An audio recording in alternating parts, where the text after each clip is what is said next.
summertime.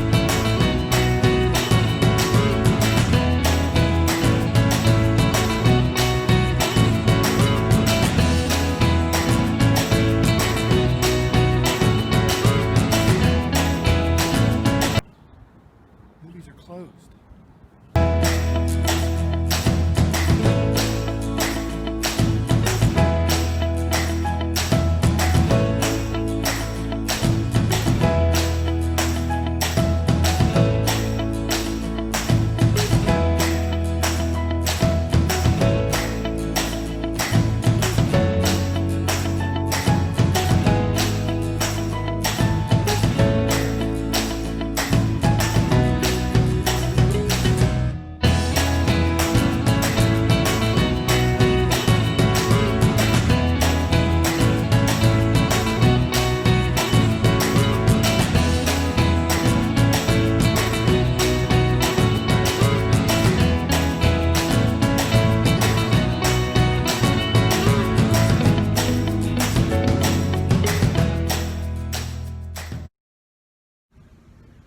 You know, I don't know about you, but I've been spending a lot of time watching movies during this intermission time. And one of the movies that's been real popular at our house, one of the movies we've been watching at our house a lot, especially with two small children, is the movie Frozen 2.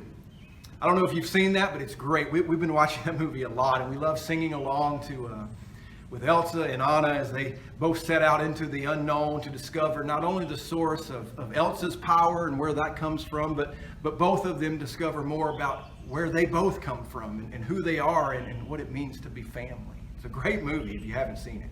If you haven't seen it, spoiler alert, I'm going to tell you what it's about. It's set 3 years after the first one. And Elsa by now is busy being queen. She has settled into that role, and Anna is loving every second that she has with her sister and their snowman friend Olaf. And Kristoff's about ready to pop the question and to ask Anna to marry him. And so all is well in this fairy tale land of Arendelle. That is until one night where strange things start happening.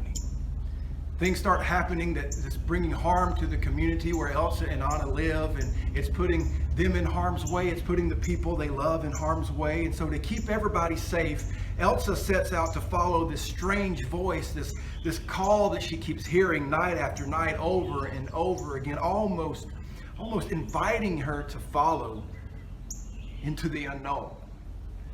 And so she sets out to go, but she doesn't go alone. Of course not, because Anna's right there with her, as is Kristoff and Sven and Olaf, and together this ragtag bunch, this wonderful bunch, this group of people, together they set out to find answers and to try to help each other and to help those that they love.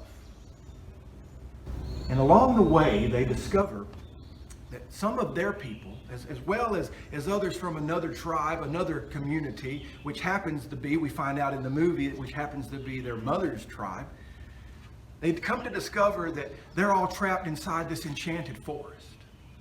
And they're trapped there until that which has been done to them, something was done to them that deceived them, that hurt them, that tricked them, to try to separate them. Until that can be discovered and the truth can be revealed, then and only then can the curse be lifted and they can be free. And so both Elsa and Anna set out to discover the truth, to do the right next thing, as the song in the movie says. And while they both try to go at it alone at times, they ultimately discover that they are stronger together than they are apart. They discover the power of friendship, of family, of looking beyond themselves, of working together. They discover and they help the people discover that they are all connected. And they're there to encourage one another along the way. And they realize on this journey that they are stronger when they work together. And it makes a bigger impact when they try to work together rather than when they try to go at it all by themselves and all alone. It's a great movie if you haven't seen it. It's got a great soundtrack. And I've been watching it a lot lately around my house. And maybe that's why it's been on my mind. I don't know if it's a soundtrack that I've got stuck in my head and my kids singing all the songs all the time at the top of their lungs. But I can't help but think of the message of Frozen 2 when I read our story from the Bible today. It's the story of Esther. It's a story about another queen in another kingdom that had some tough decisions to make. A story about a queen who wrestled with the question of doing the right next thing. And like Elsa and Anna, Esther lost her parents when she was very young. And so she's taken in and she's raised by her older cousin Mordecai. He becomes sort of an older brother figure in her life. And he remains in her life as she grew up. And he's there as a source of wisdom. And he's there as a source of guidance for her as she grows up. And the story of Esther is set during the time of the Persian Empire. And so there's a king, of course. And the king at the time, he's looking for a new bride. The old queen Vashti, she's been banished from the kingdom for disobeying the king's commands. And so now he's in search of a new bride, a new queen. So enter Esther. And I don't want to say she won a beauty contest, but that's kind of what happened. The king hosted what could only be called a beauty contest, and Esther enters it, and she won the eyes of the king. And so she moved from her cousin's house, Mordecai's house, all the way up to the palace, and now she has a new room in the palace. And now there she is, the new queen of the country, with all the perks and the attributes and the duties and the responsibilities that come along with being a queen. But something happens that causes the people that she loves and the Jewish people whom she's a part of, who her cousin's a part of, something happens that puts them all in harm's way. There's a character in the story of Esther. His name's Haman. And Haman and Mordecai can't get along to save their life. They're bitter enemies. And Haman, he really does not like Mordecai. And so he comes up with this plan. And he goes to the king. And the king is talked into. He's convinced. Haman convinces the king that the Jewish people are bad and that they're so different and they follow different laws. And it would just be better if we just got rid of all of them. And would you believe it? The king actually said, okay. And he said okay without knowing at all that his very wife, the queen that he had just made queen, this beautiful queen she was one of those people. She was one of those Jewish people. He had no idea his wife was one of them, whom he's been told is bad, who he's been told is different, who he's been told should be done away with. But Mordecai finds out about this edict that the king has signed, and so he goes to see Esther. She's the queen after all. Maybe she can help. Maybe she can talk some sense into her husband, the king. If only she can get to the king, make him see what he's doing is wrong, she could save her people, the people that she loves. That's the dilemma in Esther. I want you to listen now to this part of the story as I read to you Esther chapter 4, beginning in verse 9. Hatchett, went and told Esther what Mordecai had said. She's one of the maidservants. And then Esther spoke to Hatchett and gave him a message for Mordecai, saying, all the king's servants and the people of the king's providence know that if any man or woman goes to the king inside the inner court without being called, there is but one law, and all alike are to be put to death. Only if the king holds the golden scepter to someone may the person live. And I myself have not been called to come into the king for 30 days.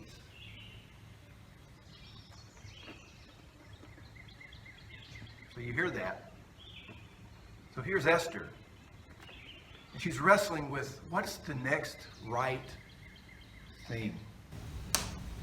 And she knows she hasn't been summoned by the king, and she knows what happened to the last queen that disobeyed, who seemingly disrespected the king. He did away with her. But at the same time, if she doesn't do anything, the people will surely die. The people that she loves, her people, her community. But she has Mordecai there to encourage her. And she ultimately discovers in this whole story that she is not alone. She doesn't have to do this alone. She has him. She has Mordecai. She has the strength of her people. She has the strength of her God. And in the course of all of this, she learns about the power of friendship, of family, and of looking beyond herself. And so she goes to the king, and she tries to help him to see the truth. And she helps him to discover that they're all connected.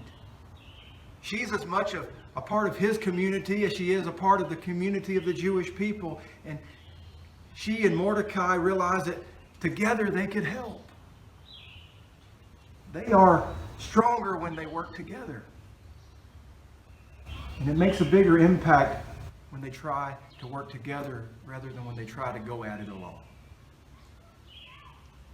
You know, one of the gifts of camp, one of the gifts of the church, is realizing we're not in this alone.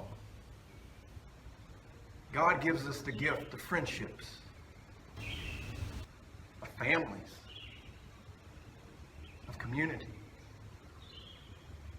And one of the things we realize is that living together, working together, we come to understand how truly connected we really all are.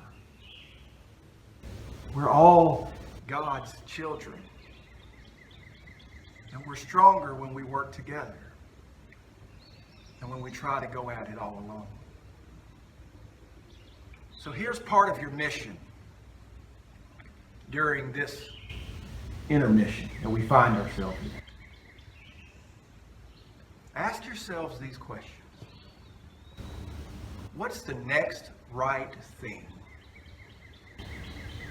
that I can do this week to make others feel included? What can I offer as some encouragement to someone this week who may find themselves really needing it during this time we find ourselves in, this intermission? And how can I look beyond myself and see the importance of others and the connections that we all share as children of God? Take some time this week to think about those things. Because God has a mission for you during this intermission. And we can try to go at it alone, but just think of the impact that we can make when we work together and we live together in true community.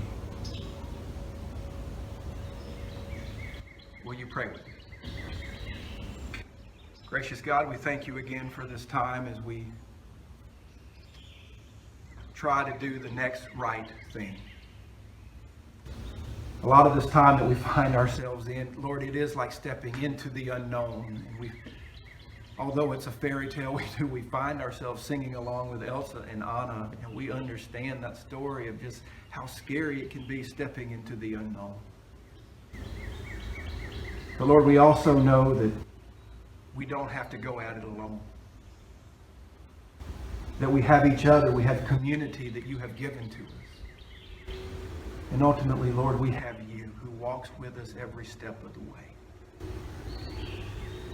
And so help us, Lord, to see beyond ourselves. Help us to encourage one another as we seek to live together and work together to build a better tomorrow. It's in Christ's name we pray. As he taught us to pray. Saying, Our Father, who art in heaven, hallowed be thy name.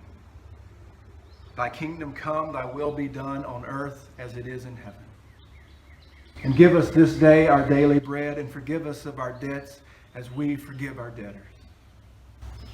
And lead us not into temptation, but deliver us from evil. For thine is the kingdom and the power and the glory forever.